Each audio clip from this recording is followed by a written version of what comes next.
wish we were chasing waterfalls somewhere in North Carolina. And I wish I was holding your hand while your hand was holding mine. Welcome to another episode of the Tailwaters Fly Fishing Podcast. Tonight, we'll be speaking with Blake Hall. Blake is currently the captain of the USA Fly Fishing Youth Team. He's been on the team for 3 gold medals, has earned an individual bronze medal, and will be participating in Worlds again in Ireland this summer. When he's not going to class or competing, you might find him guiding some Virginia freestone streams or our local tailwaters. We hope you enjoy listening to some of Blake's stories competing at a world level, and also hearing about some flies and techniques that are applicable outside of competition and on our local waters. Tonight, we're sponsored by no one, but we want to shout out the Blue Ridge Guide Association. It's an organization that's not just for guides. They do plenty of work to protect and oversee our local waters. If you live in the area or are looking to make a financial donation to an organization making an impact, check them out. And speaking of local groups making an impact, check out Trout Unlimited. If you're in this area, check out the Over Mountain chapter and or the Cherokee chapter. They're extremely active in cleanups, stream sampling, and fishing opportunities. If you live in this area, get involved, and if not, find a group close to you. We also want to shout out the Watauga River Lodge. The Watauga River Lodge was severely impacted by Hurricane Helene. It's taken about a year for them to rebuild and reopen. Please help get the word out that they're back and open for business. It's a beautiful property run by great people. Let's help them get back on their feet post-Helene. Whether that means booking a room, taking a guided trip, or telling someone that you know.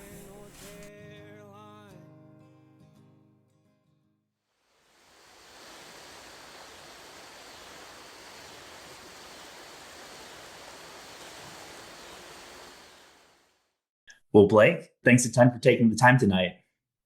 Thank you for having me, John. It's going to be a pleasure. Dude, absolutely. I know we've got a ton to cover, but before we do that, usually we kick things off with a little bit of a fishing report. So what have you been seeing on the water? So I've been on the South Holston a pretty good bit. The last few times I've been out, so we got a bunch of sulfurs moving around, which is always good. A lot of good dry fly opportunities, especially in the afternoon for me. And then been doing a lot of big fish stuff too with those lake run browns. So that's been good. I haven't been on the Watauga a whole lot, but I've heard the Watauga has a really good sulfur hatch going on right now as well. So need to get over there and check that out soon. Yeah. After work on Saturday, my wife and daughter and I went out and fished the Watauga in the evening. And the hatches in the evening have been really good over there. So we got out, had a good time, caught some fish on dries, had just a really fun family evening. And then I got out and fished this morning, and sulfur hatch going on the Holston, saw some lake run fish, didn't get any, but they're definitely there. And yeah, man, the fishing's good. So it's just good to be out. I hear that. Yeah. That low water, it's been pretty fun, but I'm looking forward to the generation too. Yeah, absolutely. Give people some more options. And there's a few patterns that like usually kind of develop this time of year that have been harder to lock down. So I'm looking forward to that generation too. And maybe to tease out a little bit, some of the striper fishing and some of the, everything that eats the shad. I've had a couple successful trips around that, but also a couple really unsuccessful trips around that. So it'll be nice just to be able to pattern it just a little bit better. I hear that. Yeah. Well, let's jump into it here. And this is going to be a little long-winded, but to provide context to our listeners, you live just an hour away from here. You're a member of USA Fly Fishing Youth Team. You're a 3-time national champion, a 3-time world participant, and part of Team USA for 3 gold medals. And you're also a 1-time individual bronze medalist. And you're going to be going to Fish and Worlds again in July in Ireland. And then on top of that, you also do some guiding both on some local freestones closer to where you live, and then also the Tennessee Tailwaters. Did I get most of it, or are there any gaps that you'd like to fill in there? No, that's perfect. Yeah, I mean it's definitely my biggest achievements in competitive fishing. It's been my 3 national championship wins, and then the 3 gold wins with Team USA, and then I did get 3rd individually this last year. Hoping this year maybe I can bring home double gold medal. That would be cool. That'd be amazing. I'll be rooting for you. Thank you. Absolutely. Absolutely. So for everybody's benefit, where are you from, or where do you live right now? So I live around Marion, Virginia. Yeah, like you said, it's about, depending on where you go on the river, anywhere from like 50 minutes to an hour, somewhere around that range. So yeah, I'm kind of on like the headwaters of South Holston Lakes. The rivers that make the lake is kind of where I grew up fishing at, and that's still where I fish at a lot. But now I got my driver's license, I've been coming down there to Tailwaters a lot, and I did before that too. But yeah, it's super amazing place down there. It's super cool. But I thought it was awesome. I think it was roughly within about a week of you getting your driver's license, you drove down to the shop and stopped in, and I just thought that was awesome. Yeah. I was waiting to get down there, man. I remember when you opened it up, I couldn't get in there for a little bit. Yeah, and as soon as I got my driver's license, I was like, that's somewhere I definitely want to check out. And you have an amazing shop. It's my favorite shop I've ever been in. So thanks, man. I really appreciate it. Yeah, no problem. Yeah. So we kind of teased at it there with the driver's license, but how old are you right now, and what year are you in high school? So I'm 17 years old now. Then I'm a junior in high school, so got to wrap up this year and then next year, and I'll finally be done with high school. But yeah. Awesome. And your principal has been in, and he seemed like a cool guy.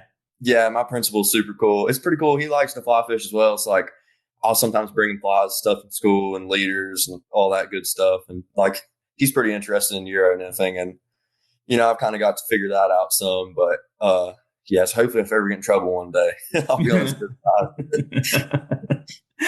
Awesome. Well, how did you get into fly fishing originally? So it's kind of an interesting story a little bit. My grandma passed away around the time I was, 5 or 6 years old, but she used to fly fish a lot, and we ended up getting all our fly fishing stuff. So then me and my dad started fishing. We live right here on the river. I mean, I can pretty much hear the river from my back porch. So kind of got into spin fishing a little bit just for the trout down here. And I always thought it was cool, but I would see all these people fly fishing and stuff. I was like, man, that's just interesting. So I believe I was 10 years old. My Christmas that year, my dad bought me a fly rod, and then he used my grandma's fly rod, and we had some of her flies and stuff and leaders. We kind of got into it, and it took me a long time to figure it out. But once I figured it out, it was just like, it's all I've ever wanted to do since then. I mean, it's just my whole life kind of revolves around it. So yeah, it's kind of how I got into it a little bit, but it's been really nice just living right here on the river. I can just, when I was young and stuff, after school or any chance I get, really just walk right down the river and you're there. That's awesome. Well, when did you get into competitive fly fishing? So, let's see, I believe I was 12 years old. So that would have been 2022, I believe, is when I fished my first competition. It was in Cherokee, North Carolina. And I remember, I think I got 12th in it out of like 20 or 24 people. So it was a pretty decent finish for my first competition. How young I was super ecstatic with that. But yeah, it was cool. I kind of got into it, and I thought it'd be like super, super competitive, and like nobody's like super friendly with each other, but actually everybody there is just phenomenal. And that's been one of my favorite parts about getting into is got to meet a lot of cool people along the way that, I can learn a lot from, and they can learn stuff from me, hopefully sometimes as well. But yeah, that's kind of when I got into it.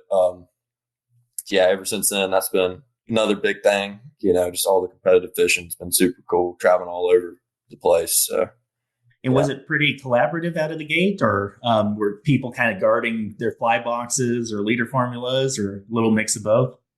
A little mix of both, but the one thing that helped me a lot when I was younger, people were more willing to give me information than like now. I've got a little bit older. I'm still young, I'm only 17, like I said, but yeah, now I've kind of got into it pretty good. People definitely share stuff.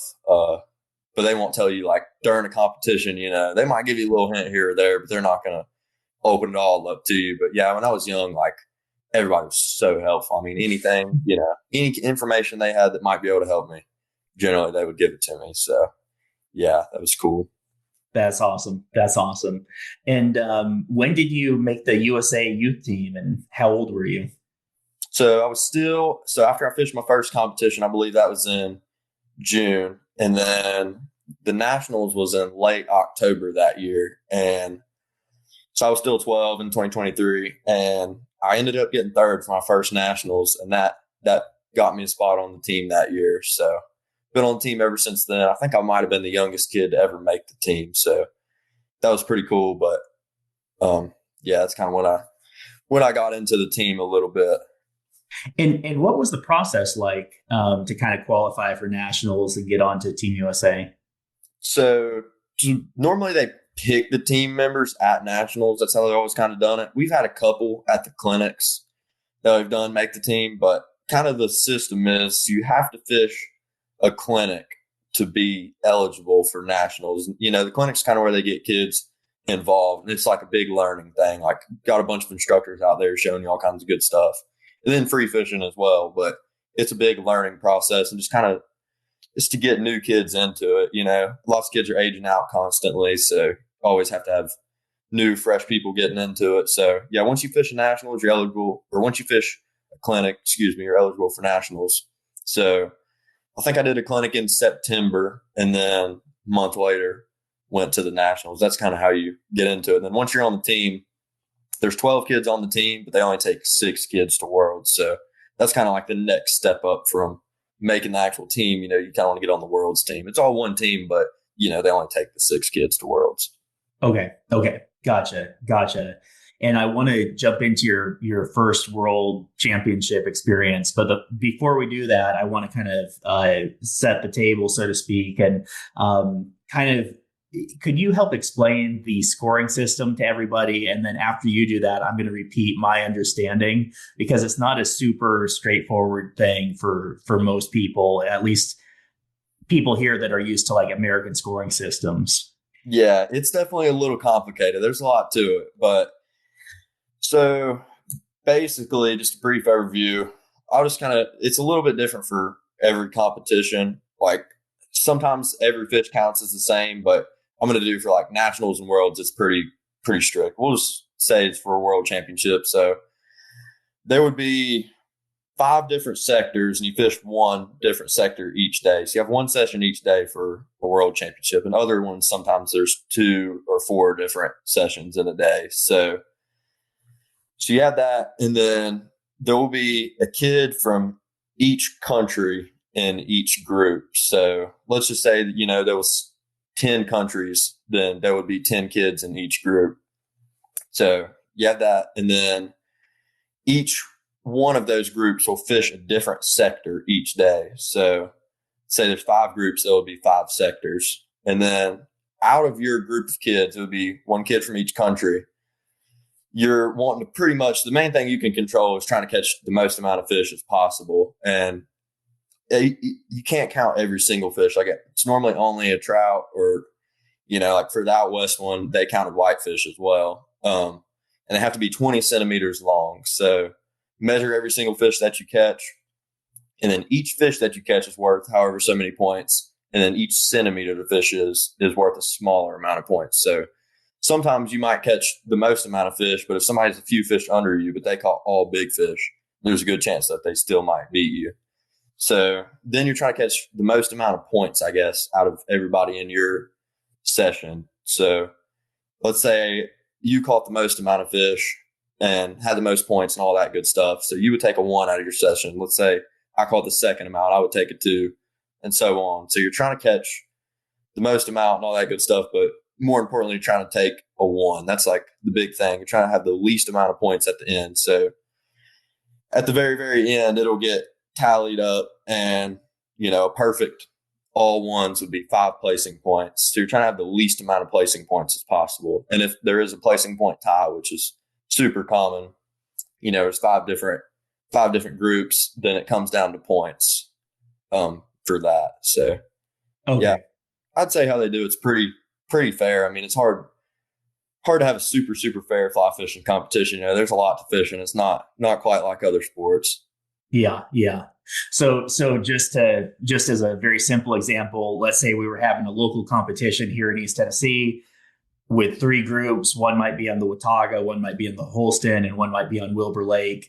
And they all have, let's just say, 5 anglers. And so on a given day, one group is on South Holston, one's on Watauga, and one's on Wilbur, and they'll rotate around either every day or every half day.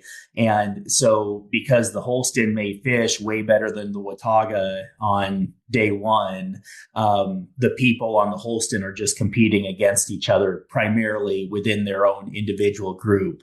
And it's not really fair to compare group Holston day one to group Watauga day one. So Watauga day one's competing against each other. And then at the end of it, if the same people keep dominating every single group and have the same number of group placing points, you kind of break the tie with the individual or the fish points. Is that kind of a fair takeaway?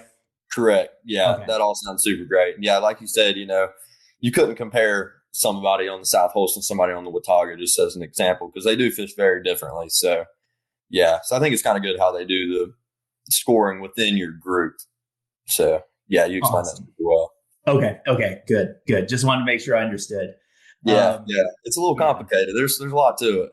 Yeah, but you're competing against the other people in your group, and there's some nuances around. I'm sure there's nuances around different beats and draws and stuff.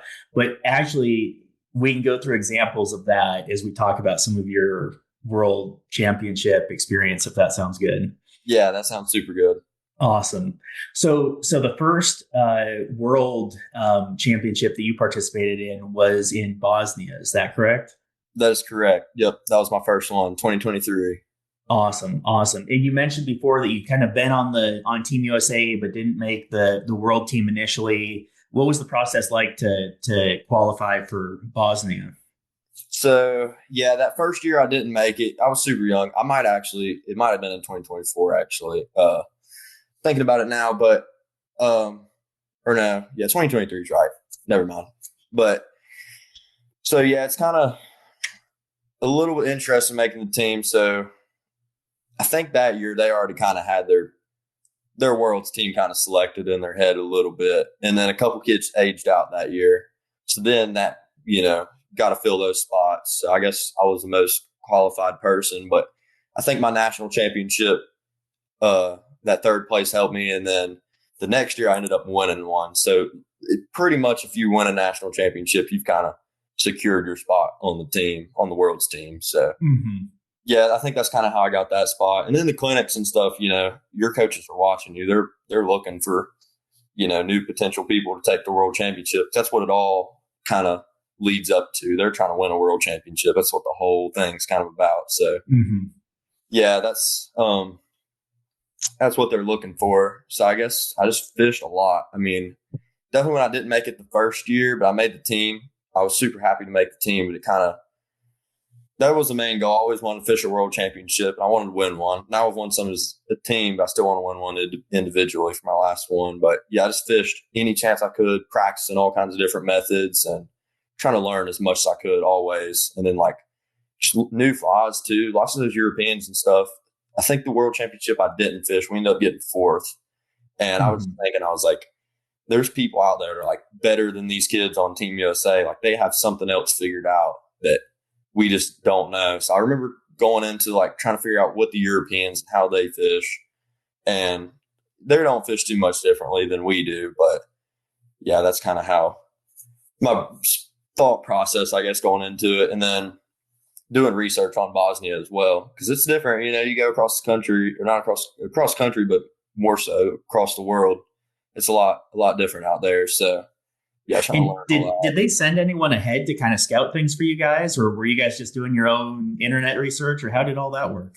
So yeah, kind of our own research a little bit, but every year except for this past year when it was in the States, we have hired a guide, and we've been really, really fortunate the last few years to have phenomenal guides that are just like best of the best. They know those waters, you know, super good. And they would send us all kind of information and stuff along the way, flies, techniques that are working. They would send us pictures of the rivers and stuff. And like, if they were going to like stock a lake, like I remember in Bosnia, we fished a lake, and for Worlds, there was only one lake session that year. I remember he told us they were going to stock the lake. Like he somehow got inside information about it. So yeah, I mean, that's all super, super good stuff to have, going into kind of get a feel for it, what it might be like at least. But really, they can give you all the information in the world, but until you get over there, it's hard to say. You tie all these flies and everything, then you find a new fly that works, and everybody's just wanting to tie that fly, and nobody had any, But that's how it goes. That's part of it. Well, one other question I have is just like how do you prepare? How did you prepare for Bosnia? How do you prepare in general? And let's say they send you a picture of a water type and you look at it. I assume you kind of assume that a couple techniques might work well on it, and you have a stream out your back door. Do you go out and practice floating the cider or practice dry dropper fishing, or what's your process like? I do. Yeah, I'll try to practice whatever I think is going to work. For Bosnia, they were saying that really heavy flies were going to be the best thing. So I would go and practice a lot of like just single heavy fly, Euro-nymphing stuff. And then they were also saying there was another technique. I haven't played around with it here a whole lot, but I think it would work on the tailwaters especially. It's almost like floating the cider, but they would use like a traditional leader and drop tip it off of it, and then just use like fly line, and like any old rod would work, like traditional floating line, 10-foot four-way would be perfect for it. And what do they call it? They call it like floating fly line or something, but you would throw it way up there and then you would just watch your fly line. It was like, it's made for super flat water. And I think some kids were doing that during the competition, but the rivers on that year, the river, there was different sectors on that river, like lower, upper, middle, all that good stuff. We're more Euro nymphing stuff, but yeah, I'll go and practice whatever I think is going to be a good technique or something I hear is working over there. I'll go and practice it because it's important, to have all that stuff lined out once you get there. And so you guys flew into the country. I'm gonna assume it was probably your first time traveling internationally. It was, yeah, it was my first time traveling internationally, so that was a little different, but it was cool. Yeah, it was cool. And did they give you guys like a week to kind of get over your jet lag and do some pre-fishing or anything like that, or was it kind of land and check in at the hotel and get going? Yeah, we would land, and pretty much as soon as we would land, we go eat. I remember we went and ate a pizza place. It was really good. And then we were on the road headed up to where we were staying at. And then I think it was dark. It was, really dark. I remember getting there. It was late. But the next morning we were all up and ready to fish. But, when you're on the plane and stuff, it's a long flight. There's not a whole lot to do besides sleep. So we were all pretty well rested for the most part. But it does take a little bit to get over the jet lag, a couple days, and then you're on your way. But yeah, we were super excited to fish. Normally we get out there and fish. Yeah. Was there much of a culture shock getting in, or were you just kind of in a rural area, just you guys in the river, or what was that like? It was definitely a little different. The buildings and stuff are different. The places we've stayed at have all been super nice. So that's been nice.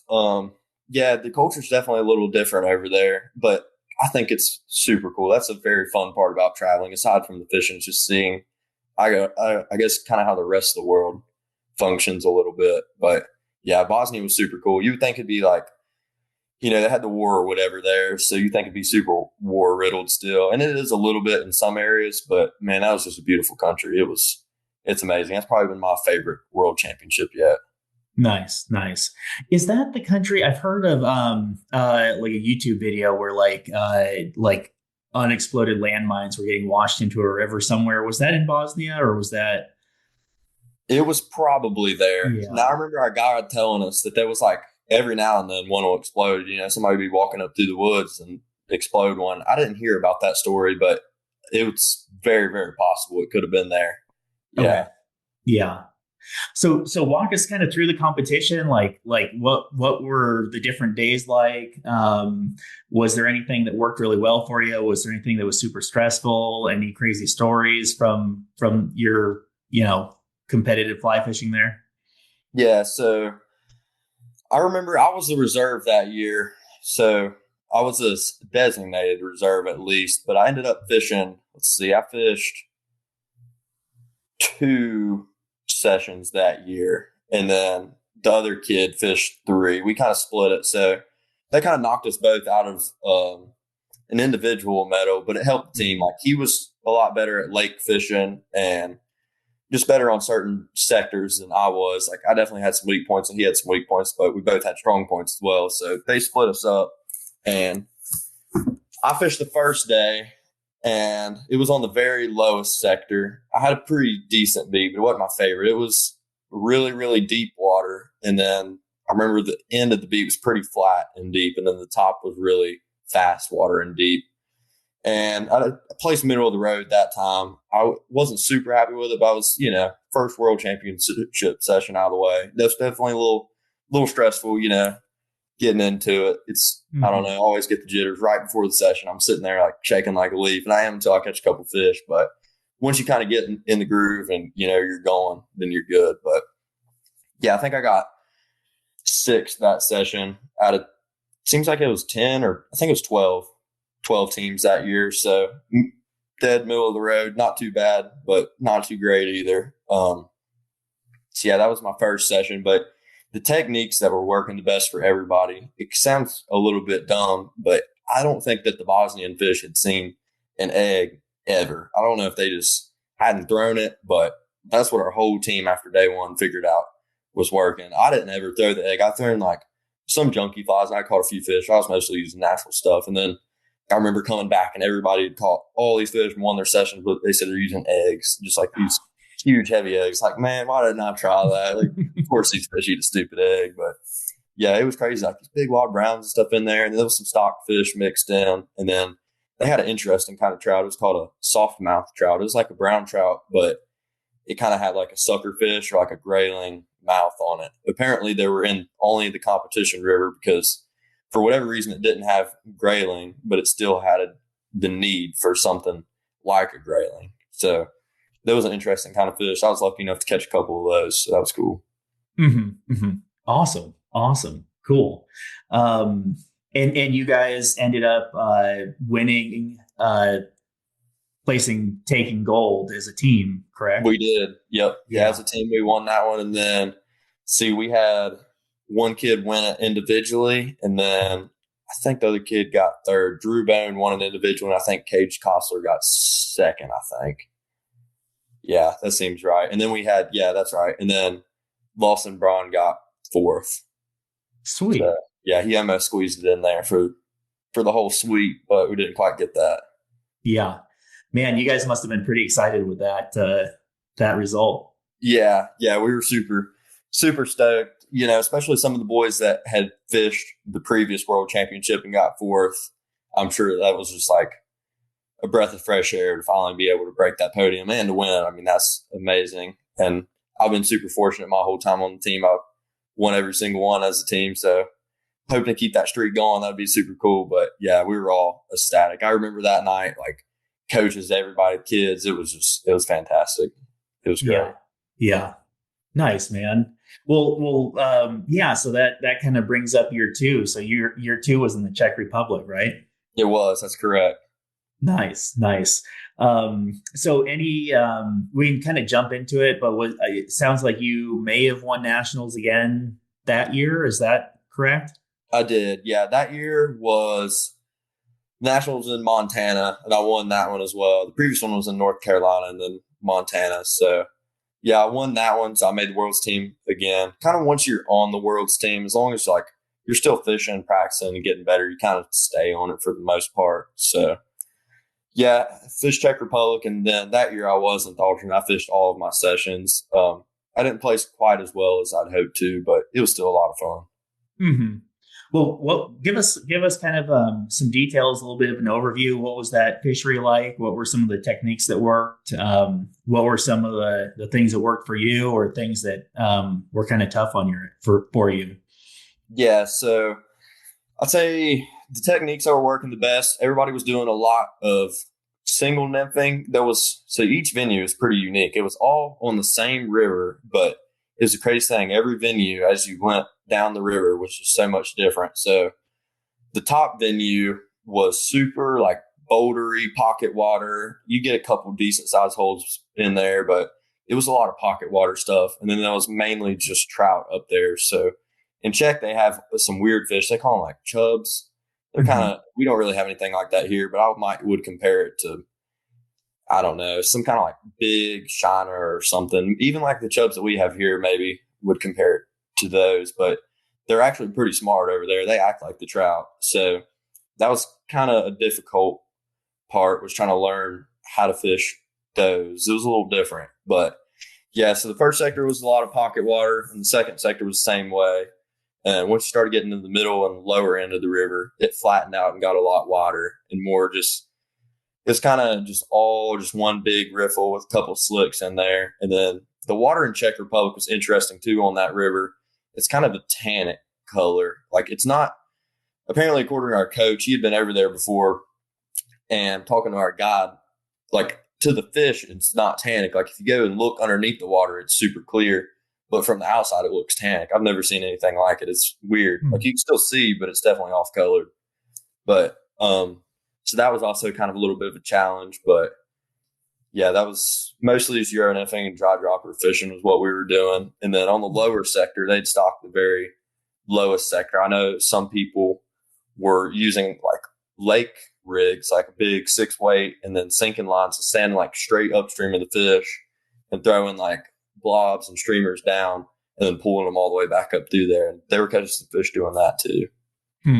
Interesting. With the tannic water, were junk flies working particularly good, or was it more natural stuff? Or so with the tannic water, they really liked like a tag nymph, like a blowtorch kind of thing was kind of the hot fly. They like CDC on their nymphs over there a lot for whatever reason. Yeah, and tag nymphs. And then some junk flies. My first session, I had it on the very lowest end of the river, and junk flies were working pretty good there. But other than that, they would eat a mott fly a little bit here or there, but they were still kind of on that natural stuff with a little spice to it, a little hot spot or something. Yeah. And what were some of how would you kind of characterize that fishery? Were there like a lot of fish? Was it a lot of small fish? Were there big fish? Maybe describe that to us a little bit more. Yeah, so it was definitely mostly little fish. It was little wild brown trout for the most part. Most of them were, 14 inches or less. Apparently they don't have a whole lot of big fish rivers over there. But it was still really, really fun fishing. I would say like medium density. And then as you got down the river, it kind of tapered off. Like that's why they stocked that lowest venue, I think, is because there wasn't a whole lot of density down there. And so you did get some big stalker rainbows. I guess they were pretty cool. But yeah, the upper river, though, the very uppermost section up closest to the lake was pretty good for the big fish, actually. People were getting some big, 16, 18, 20, 22-inch wild fish here or there. But yeah, other than that, though, it was mostly little fish in kind of the middle sectors. Cool. Awesome. And again, USA team won gold medal. We did. Yeah. We did. And then individually, we had kids on USA take first, second, and third. So we swept the individual podium too. So that was, I'd say overall, that was our best year. It was hard to beat that. Yeah, in the Czech Republic, and I know historically they had a super strong competitive fishing team. So that's awesome. They did, yeah. They were definitely a little bummed to not pull the win off that time in their home country, because they had, I think, in the previous last few years, especially in their home country, they're tough competition to beat. That's for sure. Yeah. And then speaking of home country, so then the third year you participated, the World Championship was in Idaho. Is that right?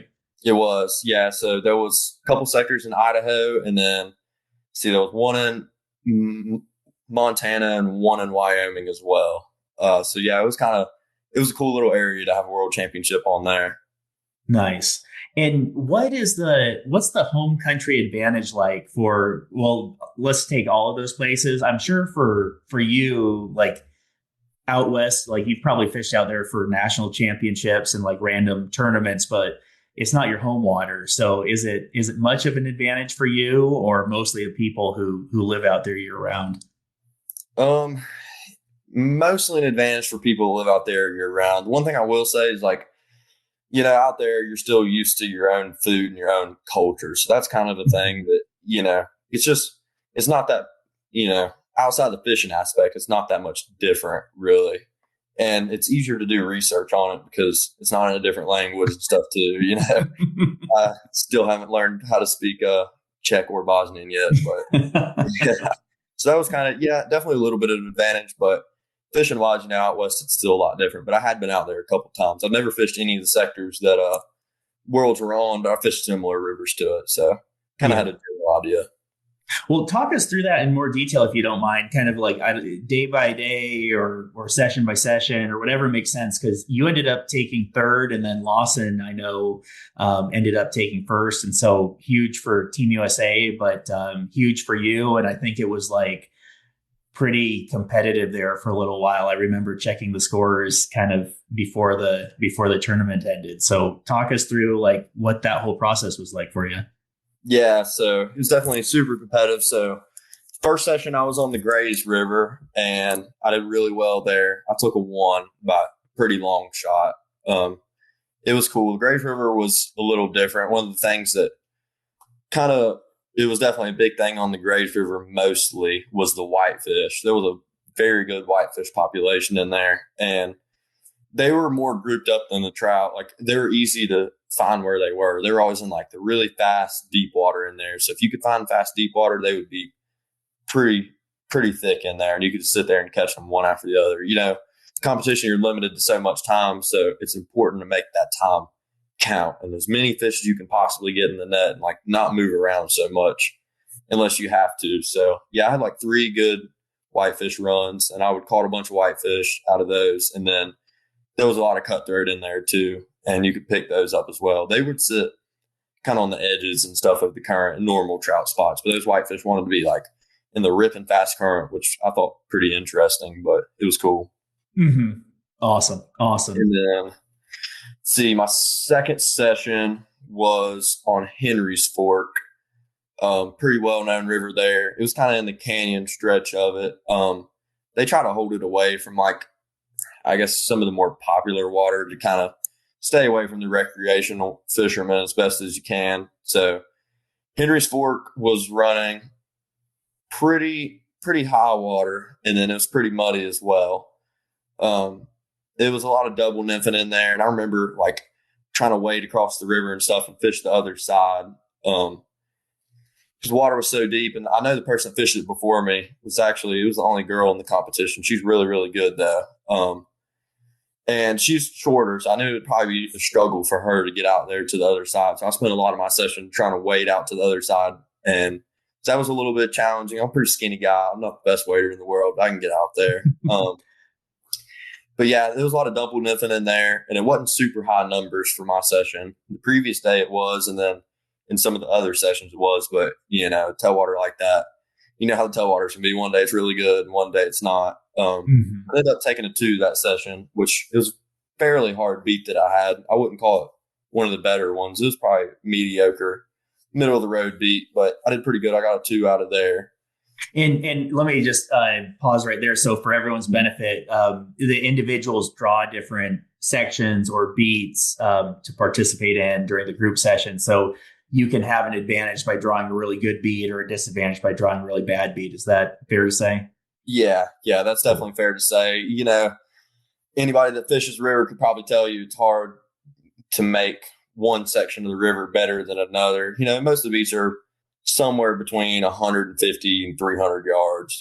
So you have a little section of river for sure, but going down any stretch of river, everybody has their favorite place and the place they just get right through. And if you get one of those places that aren't so good, you just kind of have to make it work as best as you can. But that can definitely knock you out. It's a make or break kind of thing sometimes. But when you do get a bad beat, the best thing to do is just try to place, you might not get first, but you want to get up there as high as you can, make the most of it. So, Cool. So that was the second beat or second session. That was the second session. Then my third session was on Hebgen Lake, and it was the one I was most worried about.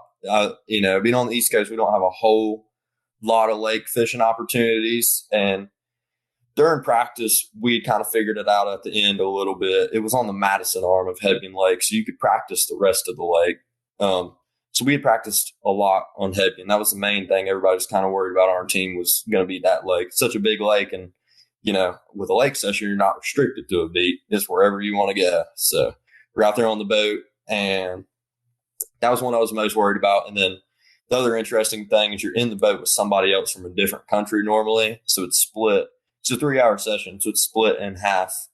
I would have control of the boat for half the session, the other guy would, but I had team pulling my boat, and we'd been doing pretty good USA on the lake. So he said wherever I wanted to go the whole entire time, it was up to me. So that definitely helped a lot.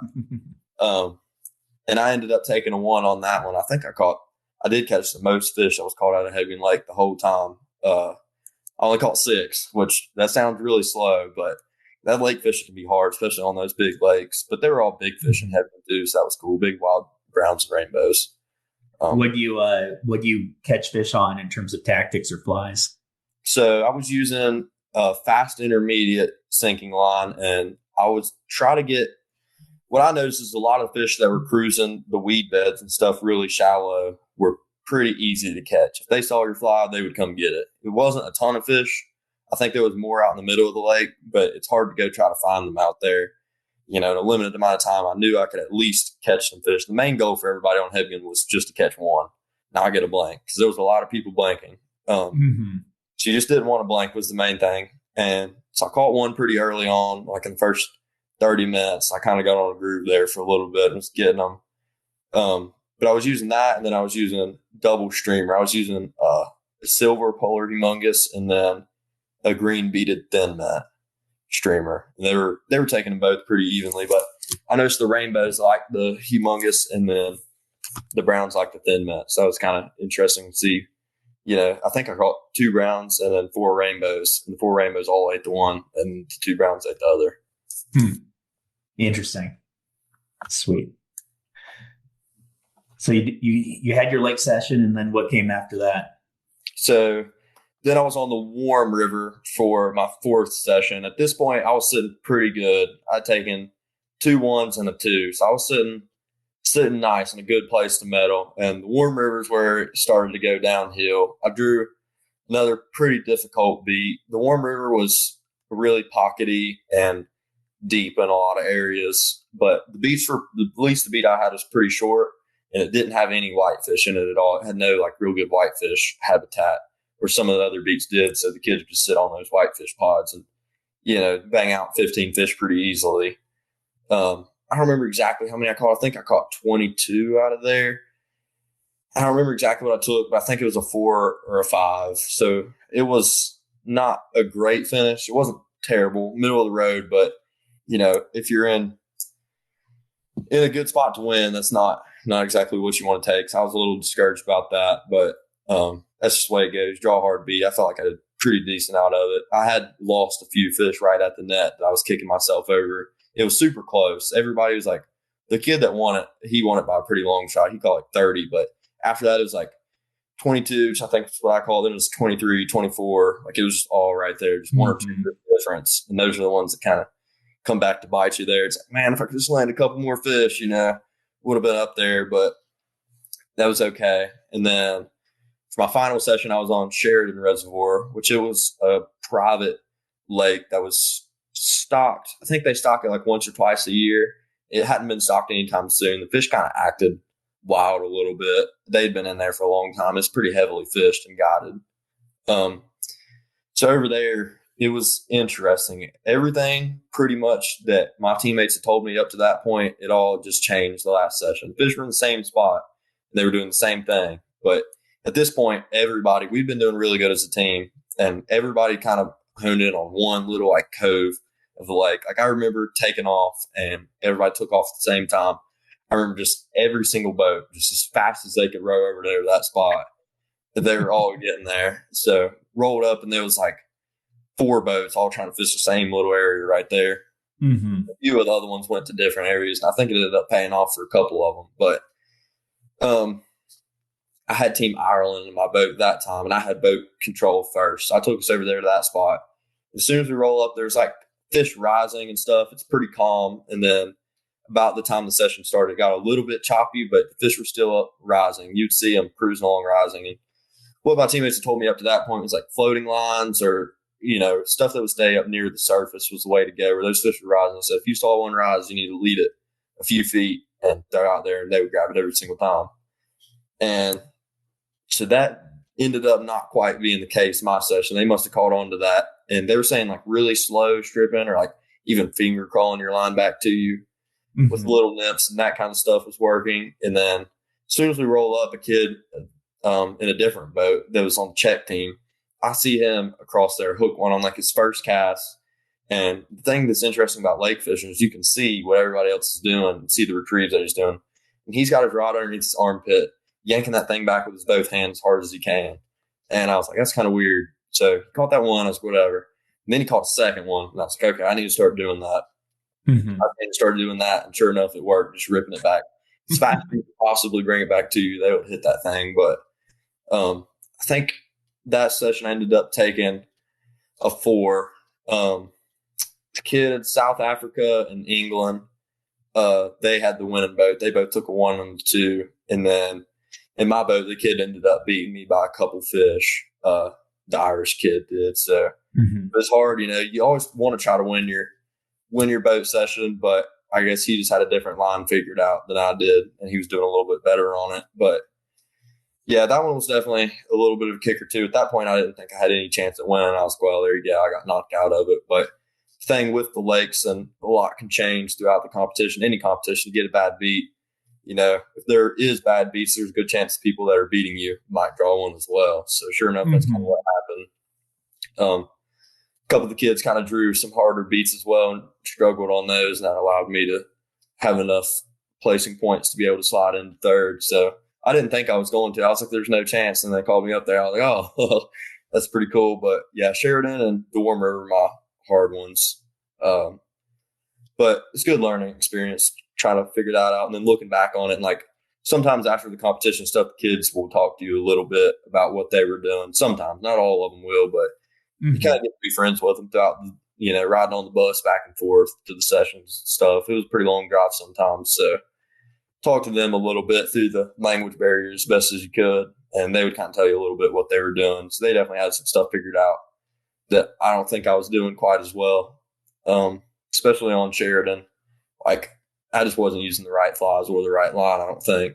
I still placed middle of the road. It's not too bad, but I needed to throw a line that was a little bit heavier. It sank quicker. Gotcha. Well, and again, Team USA took first, you took third, and Lawson took first. So another strong Team USA showing. And now you guys are kind of gearing up for Ireland. Is that right?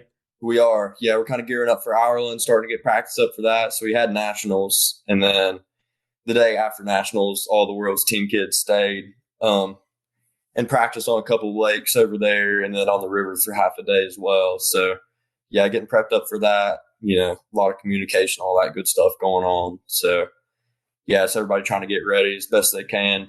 They're thinking for Ireland, the lakes are going to be mostly little fish, little wild browns, what we're thinking. And then the rivers, I think it's going to be the same, mostly little wild browns, but apparently the fish are pretty spooky over there. So that's going to be an interesting thing to try to work around. Maybe a lot of like long distance Euro and everything, dry dropper, maybe some floating cider going on in there just to kind of stay back away from the fish.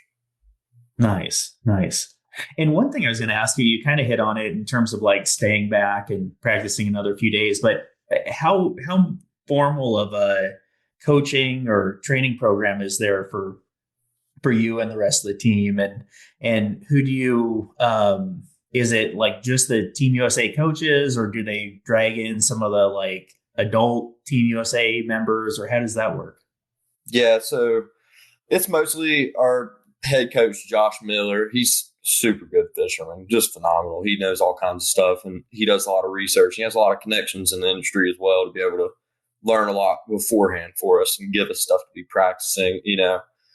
being spread so far across the country, it's a little bit hard sometimes for everybody to be able to get together and fish.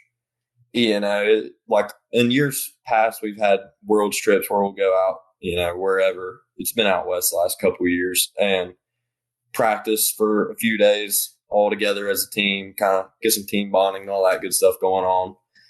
So that's always been good. But, it's a lot different once you get over to Worlds. It's always a little bit different than what you practice. But yeah, so practice wise, that's kind of how it goes. And then like Josh is giving us stuff to be working on as well, like techniques and stuff he thinks are going to be working, and just practicing what you think will work as well. It's not always what the coach thinks, A lot of got to have it figured out for yourself as well. And what your weak points are, you need to work on those. Like, let's say floating the side was your weak point and they're thinking you might need to be doing some of that. You need to go and practice it.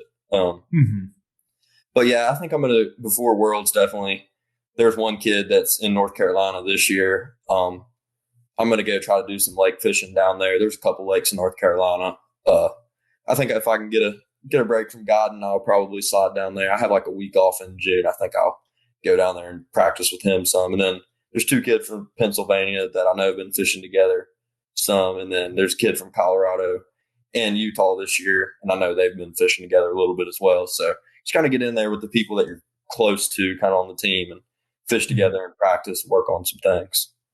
Block that time off, man. I don't want to hear about you missing out on practice because you're chasing those Lakers. Yeah, I know. Yeah, that's what I've been up to. A lot of guiding too, but that 1 week I'm going to make the most of that and try to do some lake fishing. Or, I can practice some of the river stuff after school. If I get a break from work or anything, I go down there for a couple hours and practice. But for me, I think lake fishing, it's going to be 3 lake sessions this Worlds and 2 river sessions. So if you dominate the lake, you're gonna win it. But that's going to be the hard part for me. Like I said earlier, on the East Coast, there's just not a whole lot of lake options. Out west they do have some, but yeah. Is practicing for you kind of a chore, or is it fun, or a little bit of both? It's both.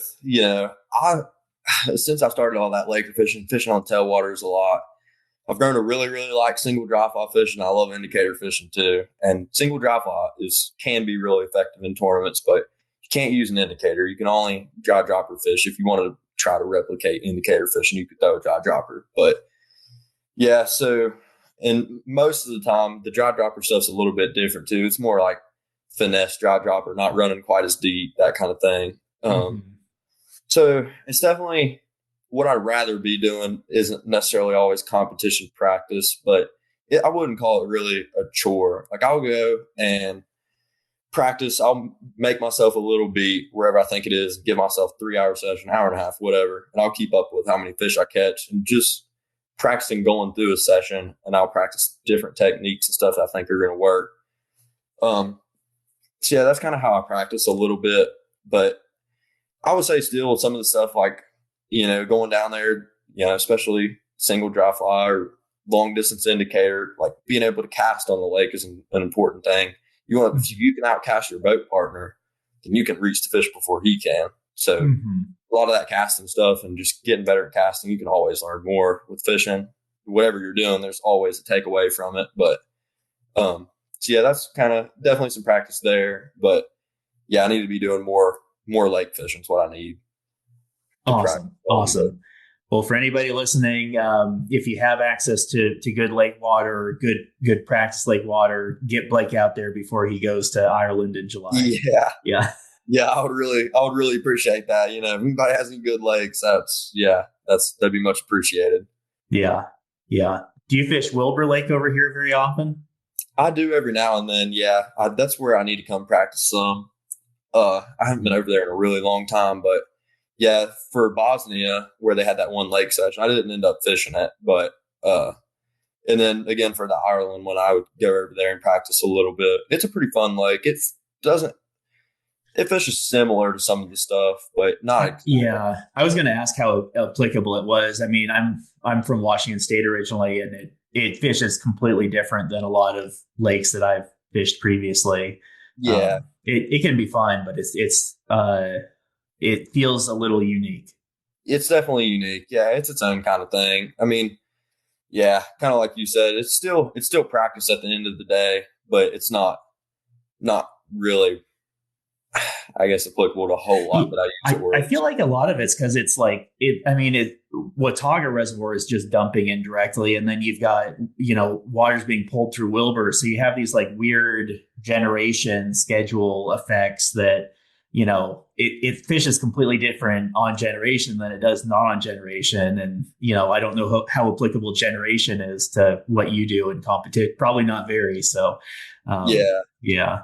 Yeah, it's definitely a little different where it's still a lake, but it's kind of like a tailwatery, like you said, pushing water into it, taking water out. It's not quite like some of the other lakes at Worlds where it's just big, huge. It's not really like that. So the fish definitely act a little different, but just practicing casting and different trees, all that, that's all. And then changing your lines quick during session, if you're on the boat, you can only have one rod rigged up. So you have to have different lines to, say you're using one and it's not working. You don't want to use that one for the rest of the time, or you're using an intermediate line, but you're counting it down 25 seconds. That's wasted time every single cast, and you can change to just a heavier line or something to get down there quicker. But yeah, lake fishing, it's definitely a lot different, but it's fun though. It's fun. I like stringer fishing on the lakes. Those fish eat it pretty hard sometimes. That's kind of cool to me. So aside from refining a few river techniques, doing some lake practice, what other preparation are you doing? Are you tying a lot of flies? Are you making leaders? Do you have a checklist of stuff that you need to have packed and ready to go? What's that look like? Yeah. So I'm kind of getting all my stuff together. Definitely, thinking about what kind of flies I'm going to need to have. We have a pretty decent idea this year what we're going to be using mostly. I don't think it's going to be anything too special. So trying to tie a lot of stuff just so when you get over there, you don't have to spend all your time, time. I always try to tie my confidence flies I know I like to use, because it's always going to be something different when you get over there. There's going to be several different flies that you don't really have ever used or you don't have confidence in, but they're working there. Mm-hmm. So you want to have the limited time to tie, to be able to tie the things that you need that you didn't know that you needed. So anything confidence, a few confidence river patterns, and same with the lake. I'm already have those tied, getting those tied right now. So when I get over there, I can tie anything last minute kind of thing. But yeah, and then just, get any kind of fly tying stuff that I might need, or just anything restocked up. Yeah. Just kind of get into that. Awesome. Well, I know that we're all going to be rooting for you. So good luck in Ireland. Thank you. Yeah, I appreciate that. Hopefully, like I said, I'm hoping to bring home the double gold. That's the goal, but a lot can happen over there. So we'll see. Yeah. I mean, I think I messaged you before or talked to you, but, just do the best at what you can control. And I know there's a lot that you can't control, but it sounds like a super cool experience. And I hope you have a good time no matter what, and just do the best you can and enjoy it. That's right. Thank you. I appreciate it. That's definitely what I'm going to do. Good. Well, I know, so you've been really refining some advanced techniques. How do some of those translate to some of our local fisheries, some non-professional weekend fishermen? I know nymphing's obviously a technique that you need to be proficient with. What are some of those techniques that work well outside of competition, or that you might suggest to, I don't know, someone who kind of comes in the shop once in a while, but fishes once a month? Yes. I mean, there's definitely some different techniques and stuff that I would say competitive fishing just overall is kind of, I don't know, I would say innovating a lot of stuff for other people. Like that's where Euro nymphing came about. And then like lots of times you can't tie directly off the hook point in a competition. You need to do it off a tag in. And that's something that I've actually come to like a lot when I'm like Euro nymphing the tailwater and stuff, or I try to go dry drop it. Like if you use a little bit of a longer tag, especially like during that caddis hatch, it was pretty cool. You could hold your dry fly up and just like bounce it on top of the water with that little tag in, but the nymph would hold it down. So it would bounce, but not like fly away. And you could sit there and bounce out on top of the water. That's a cool technique. The floating the cider stuff on the tailwaters, you have a lot of slick water that it works good, dry dropping indicator. But if you're working through, I'm pretty lazy about my retying. If I don't have to retie, I'll just change to a different technique. But Euro nymphing through riffles, come up to a flat water, long distance floating the cider and stuff, kind of that's more competition stuff. I don't see a lot of people really talk about floating the cider a whole lot, but that stuff's super effective down here too. And it's just kind of finesse stuff, especially like low water. That stuff works a lot. And then there's some single dry fly stuff that's pretty cool too. The Spaniards have got this thing figured out. I call it the J hook, but they have a special like leader formula. And they really, I think the special thing about it is they put a lot of tippet off of it. And the way they cast it, it kind of like hooks around. So it'll like go upstream, but then your fly will hook back down. So it's kind of almost looks like a candy cane in the water a little bit. But I've played around with that a lot on the tailwaters, and it's so effective. And the thing that benefits that little hook in it can really, really work well in like complex currents. If you need to throw like over current into an eddy, all that slack that's piled up with all that tippet, it's almost kind of the same idea of a reach cast a little bit. You get a little extra slack in there, but that it's still, it gives it that big hook in it. And the other kind of advantage of it is it comes down with your fly first instead of your line. So, the fishing here definitely low water. They're pretty spooky. I don't know how much tip matters, but I don't go too heavier than 6X super often when I'm nymphing or anything on low water. So, or dry fly fishing. So, I definitely think that might help a little bit. But there's definitely some stuff that kind of applies down here. If you didn't just want to indicator fish all the time or that kind of stuff, like that floating cider stuff and practicing a lot of tippet, that J hook thing's pretty cool. I caught a lot of fish doing that down here on the dry. Doing that in a more formal way is one of my goals for this year, because we talked about it. I've kind of read up on it, and it should be extremely effective out here. And it sounds like it is for you. And I know even just reading through it, understanding it, like I've definitely just kind of like underpowered some sidearm cast to kind of get the general concept. And it's better if you have the more specialized gear, but that's been even just kind of underpowering that sidearm cast. I've definitely caught fish doing that. And I wouldn't have done that without talking with you and reading up on it. Yeah. It's a pretty cool technique. I remember Devin Olson's kind of the one that taught the team that, or brought it back, and we had a little Zoom meeting or something with him. I remember him showing it to me, and I was like, that, like the whole idea of it just makes sense. Like, why have I never thought to try something like that? I just always use normal old leader or anything, but adding a lot of tippet off to it. And like I was saying, with a lot of current ripping through there, you got to hit like a soft edge or something. All that slack, it just sits in there for so long before it starts dragging. Whereas normal, you might see a fish rising over there. You're not going to try to throw to it because you might get 2 seconds, 3 seconds in the water, and then, fast current will rip it through. But it's a pretty interesting technique. I need to learn it more myself. It's definitely effective, but I'm not a master at it by no means. It's a interesting thing to try to learn. Are there any, I know that we just mentioned a bunch of techniques. Are there any flies or gear that you've kind of taken away from competitive fishing that you've applied more locally here? Yeah, lots of the dry fly stuff. There's a little midge dry fly. I don't remember what it's called. I think Devin Olson might be the one that's kind of publicized it a little bit that I like a lot. And a lot of like the split wing stuff is kind of come from the European competitive stuff.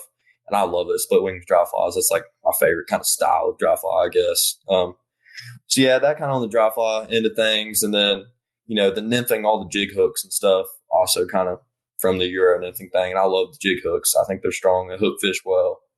I don't know what kind of flies might work good on the tailwaters.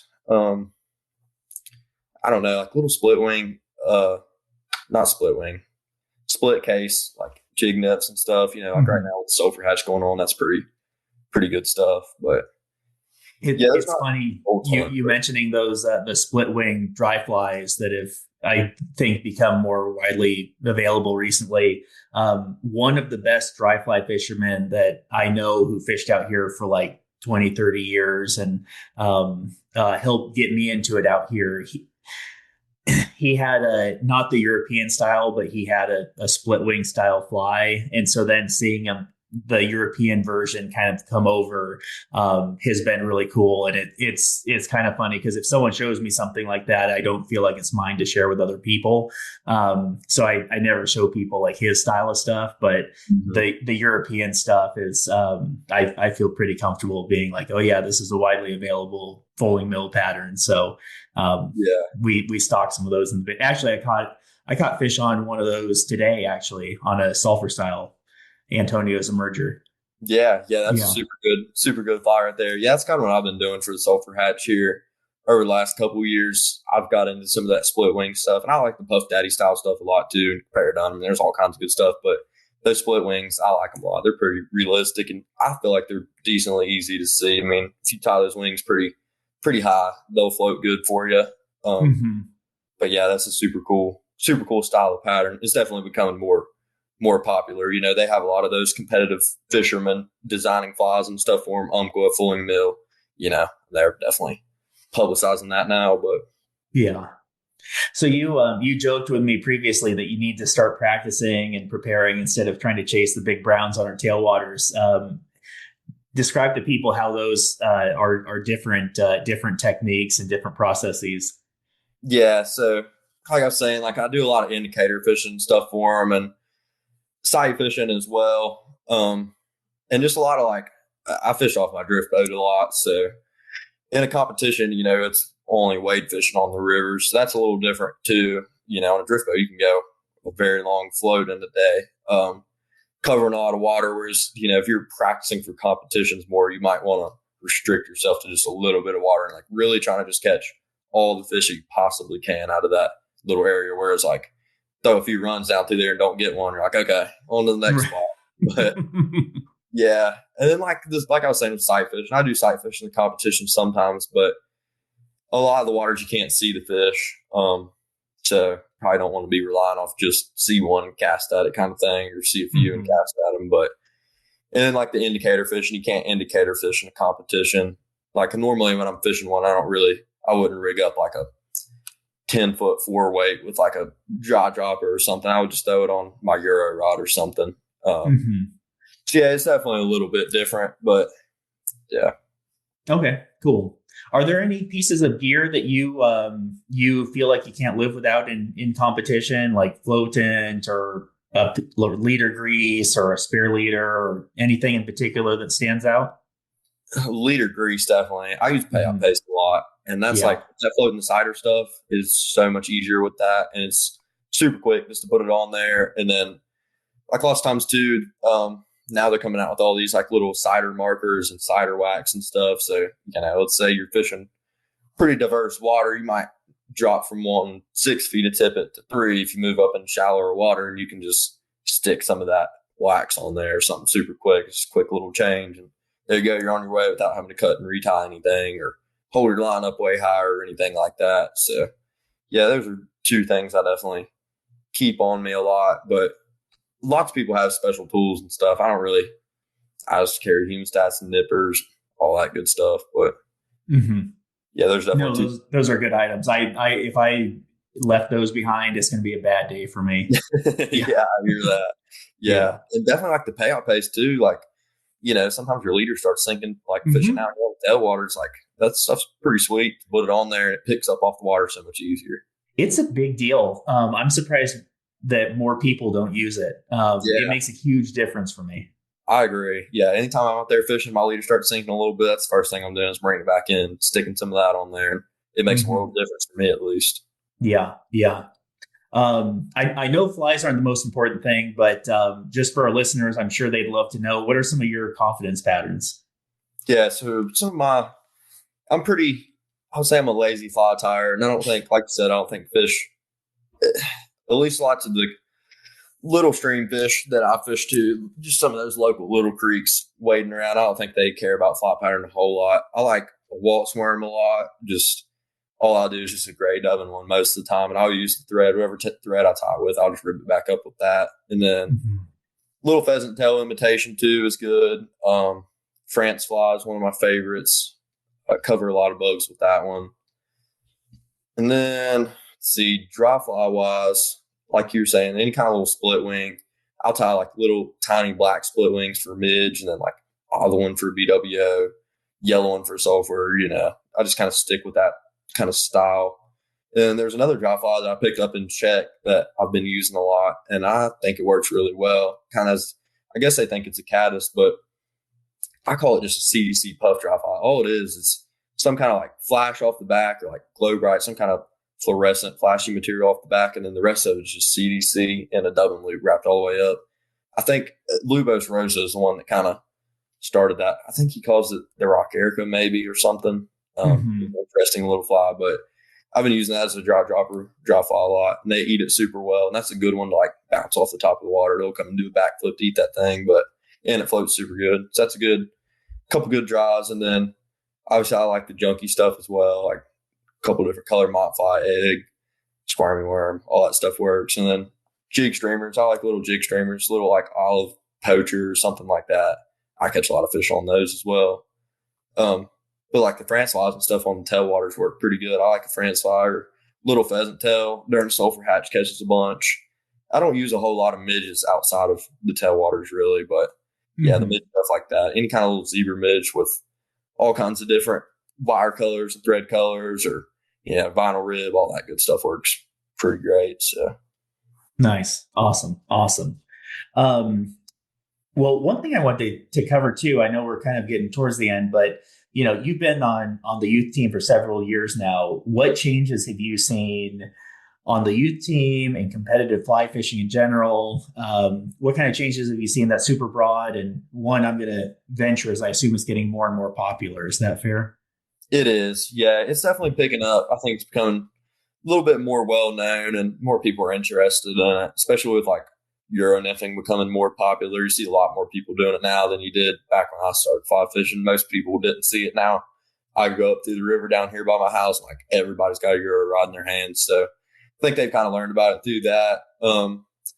Definitely the changes I see are people are getting a lot better at it. Like they're catching a lot more fish with different techniques. Like I see a lot of people now, like that new Highland rod, lots of people running that. And I think one of the things I've heard about why a lot of people are doing it is because it handles light tippet, like your 8 and even 9X tippet.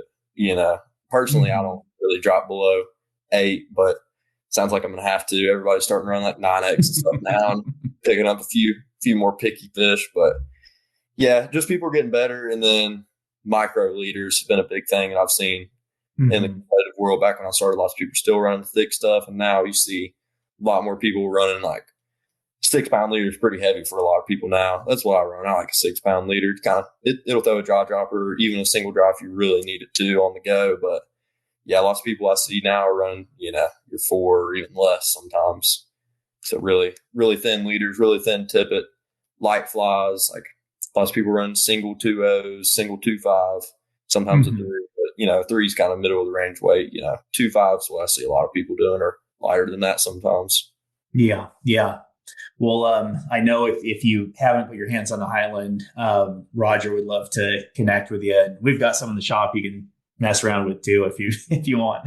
Yeah, I'm gonna have to steal one, take it out one day. Yeah, Roger, he's a super great guy. I can't say enough good things about Roger. And now he's got that rod. I'm super happy for him. And I actually did throw one around. One of the kids that for the World's practice out there after Nationals this year had one. I was throwing around. I was like, man, it's a pretty sweet rod. I'm gonna have to get my hands on one of these things, but yeah, I'm going to have to give one of those a shot.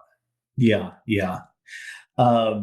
Well, one thing we didn't hit on is that for all of these world tournaments, as a competitor, you are largely paying your own way, you and your family. Is that fair? I know there can be some funding sources, but maybe talk a little bit about that. Yeah. So there can be a little bit of funding sources here or there. But yeah, for the most part, you're kind of paying your own way. And that's the, I guess, unfortunate part about it a little bit is it is pretty costly for everybody. So yeah, that's kind of, I guess, the one problem with it. I'm hoping in the next few years, and this is my last year on the youth team, but hopefully for the future, the funding will get a little bit better. Maybe we can get in with some big companies and stuff. But yeah, until then, you kind of got to pay your own way a little bit. So. And so you guys, you've run kind of a GoFundMe in the past, and you're going to do that again this year. And then the youth team is also going to have kind of a team GoFundMe page or something similar. Is that right? That's right. Yeah. Yeah. I'll probably do an individual one this year, like I have in previous years. And then the team, everyone in the previous years, each kid on the team's kind of done their own thing for it. But I think this year they're going to do a team GoFundMe as well and just evenly kind of split that up. And I think that's a good idea too, might get more interest in the team with some of those bigger companies and stuff than, just an individual reaching out. Right. That makes sense. Well, I didn't share this with you ahead of the call, but there's a that there's a local tournament that raises money for kind of local fisheries and local causes called the Tri-Fly Tournament. Mm-hmm. They've helped pay for our water temperature gauges out here. And if you see the signs up on the river that kind of outline how long it takes for the flow to hit certain areas, they're kind of responsible for the funding behind those. They put together some money to help kick off your individual GoFundMe campaign or fundraising efforts for your travel. So I'll tell you the amount of that after this, but thanks to the Tri-Fly tournament for kind of kicking off your travel fundraising. Yeah, that was awesome. Thank you for getting me in on that, and thank you to all those guys as well. I mean, can't say I appreciate it enough. I've seen a couple of those guys on the rivers too. That's pretty cool what they do for the river, and super appreciative for me as well. Yeah, absolutely. Anyone else you'd like to shout out for your success so far? Family, coaches, teammates, friends? Yeah, lots of the teammates I've had throughout the year. Lawson Braun, I fish with him a lot. He's one of my best friends. Really, all the kids I've been to Worlds with, I've stayed in contact with pretty much all of them. They're still some of my best friends to this day. And definitely big shout out to them for just always coming fishing with me and learning new stuff together, all that good stuff. And then my coach, Josh Miller, he's awesome as well. I've learned a ton from him. And then our team manager, Jess Westbrook, he's a really good fisherman too. He's not only a team manager, he's a super, super great angler as well. Just a lot of those guys in the competition stuff I learned a lot from. And then my family is always super supportive of it as well. So it's been awesome. They go to the world championships too with me. And that's always nice to have them there, just kind of support and just behind the scenes a little bit. Like, I'm so worried about fishing and everything, they keep me in line with eating good, sleeping good, drinking well. Because that's an important part too. You're running hard. You gotta stay nourished and get a bunch of sleep so you're on your A game.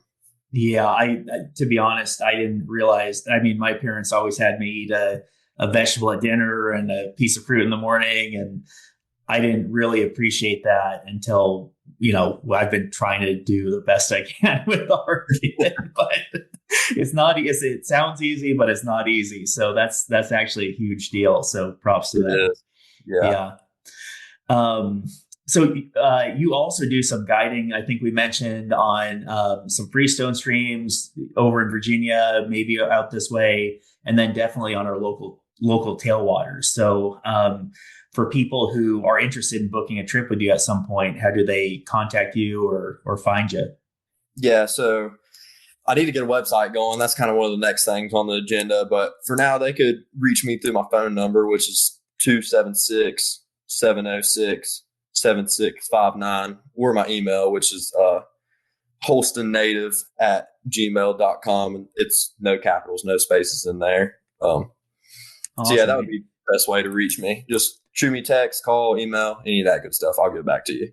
And just remember, if you're trying to book a trip before July, to make sure and ask if he has booked off his practice lake sessions before you try and lock in that date. So, good. Well, there is one thing that I wanted to hit on before we kind of closed up, and we don't have to get into the detail of where this fish was or how you caught it, but how big is the biggest fish that you've caught on our local tailwaters here in East Tennessee? So I caught one this past spring. I've been seeing it and like going down in there trying to catch it on my free time last year a lot in the summer.